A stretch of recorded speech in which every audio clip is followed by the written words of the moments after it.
do you get a tax return? Because I sure don't lately. I had received a tax refund all of my life except for last year. I ended up owing, but I think it was like all of those. Just the worst feeling. Yeah, it was to get that letter. Like, wait, why am I getting a letter in the mail? What is the perfect bite? That mix of flavors, textures, colors, and aromas that come together in one amazing amuse-bouche. Big ideas expressed in small bites. That's our podcast, a variety of inspiring topics to make your financial goals and dreams a reality.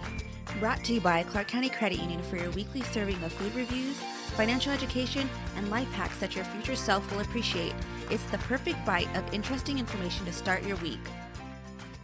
Welcome to episode 53 of The Perfect Bite. I'm Crystal Price. And I'm Shannon Hiller. Let's dig in. We love trying new dishes here, and today we're visiting Unique Eats. Next, we'll talk about some things you shouldn't do with a tax return, and finally, we'll share tips for living with social anxiety.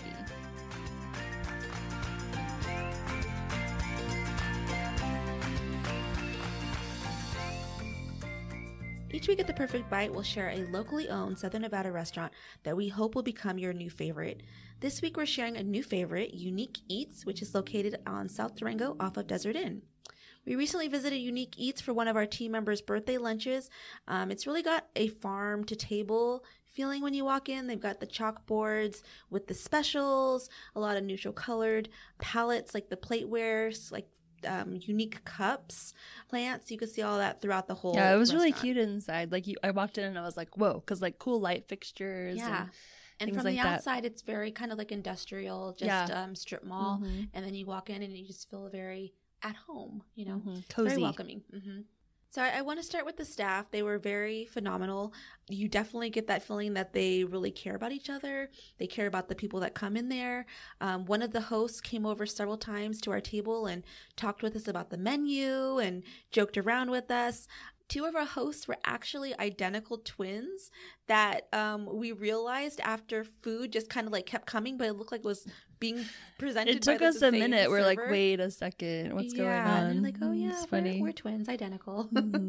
So they were super nice. They're very attentive.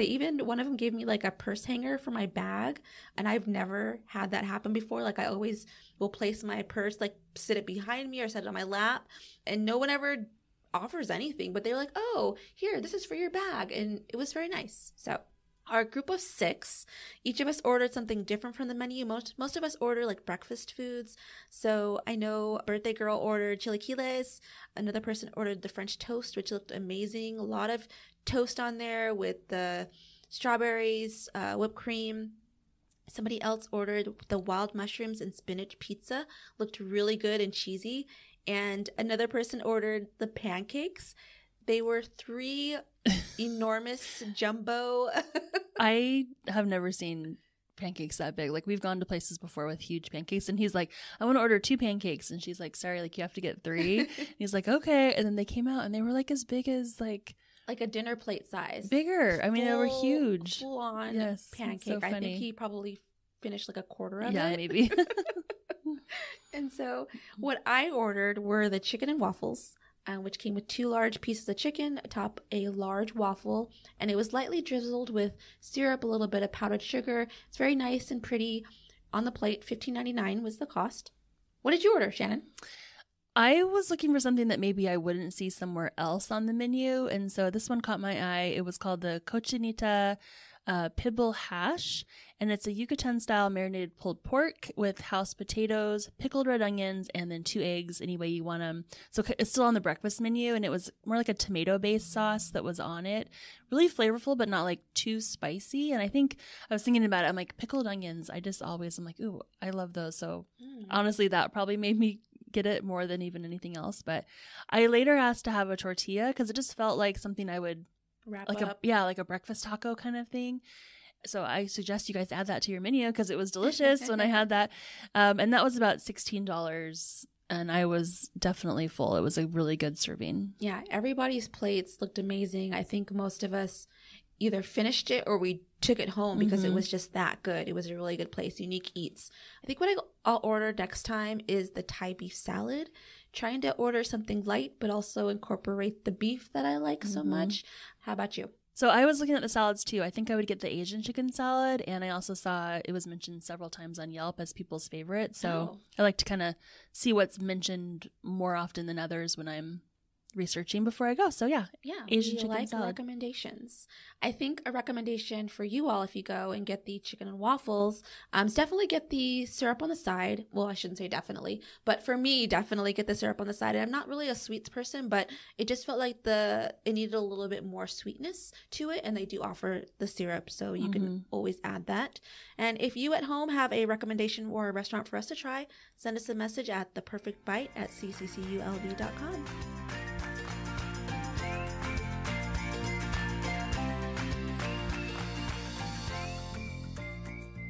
We're officially in tax season, which means some taxpayers will be receiving a tax refund in their account soon. Shannon's going to share some things to avoid when you get those refunds. Yeah, so we are not your tax advisors. Talk to your CPAs if you have any actual tax questions, but we're going to talk a little bit more about when you receive that tax refund and what you should do. So these funds can be a really nice financial boost this time of year, and they can bring new financial opportunities to many families and households. But in the state of Nevada, at least 76% of taxpayers received a tax return, averaging $3,800 last year. And however, if not used carefully, a refund could potentially put you in debt, which we don't want that. We want to help you stay out of debt and save for the future. So it is your hard-earned money. So to help, CCCU has the top 3 things to avoid with your tax refund. This is a blog post that we'll link to on our website. So Crystal, first let me ask, do you get a tax return? Because I sure don't lately. I had received a tax refund all of my life except for last year. I ended up owing, but I think it was like all of those. Just the worst feeling. Yeah, it was to get that letter. Like, wait, why am I getting a letter in the mail? And that's a good thing to remind people too. The IRS will never call you and say that you owe money. They will send you an official letter in the mail. Yep. No emails, no calls, no texts, only in the mail. So first of all, when you get that tax refund, which we hope you get, don't use the money to go on a shopping spree. Darn. This is very tempting. Many people get their refund and they want to go shopping. But if you have any outstanding debts to pay off, it's best to postpone that shopping trip and prioritize paying off debts. And then once the debt's taken care of, you could budget for shopping. And so I think that is a natural tendency to be like, ooh, like this is an extra money and I just want to do something fun. So I get that one, people. Second one, avoid depositing into your checking account. If you're the type of person who rarely monitors the checking account, you might want to avoid depositing it there because the tax refund, you could just easily group it with your other money. And then when you're paying bills and making other purchases, it doesn't really stand out as something separate. So we would recommend putting the funds into a savings account where you can determine how much you need to spend for bills and necessities. I think that's a little bit like the out of sight, out of mind. Like if I put it into that savings account, I'm more likely to save it than, and also like paying yourself first. Like, right. You need to put that for future. Exactly. Kind of related to that first one, the third tip is skip the spontaneous vacation. Man, this person wrote this for me. Taking a last minute vacation can be an exciting idea, but if you haven't budgeted for it, this could be a recipe for disaster. So if you're looking for a quick getaway, book a trip that's in the budget, then you can plan for it. It's not as, spur of the moment and maybe like as exciting to plan for it, but you could even open a vacation savings account like we have here at the credit union and put that money into the account every single month. So you'll have it all planned ahead of time, get the best deals, and avoid overspending. The last one, we recommend you spend with a purpose. When you receive your tax refund, make sure to make a plan for it. Your plan can include paying off debt, building an emergency fund. You can even add something fun in there. You don't have to say it's all going to be, I don't know, something as serious as a house down payment or something like that. But whatever you do, make a plan. Clark County Credit Union has the tools to back you up. We have our free service called Bonsai. It's a one-stop shop for all your financial needs. And just check that out to make your budget for when that tax return comes in. Let's take a break to hear from our sponsor.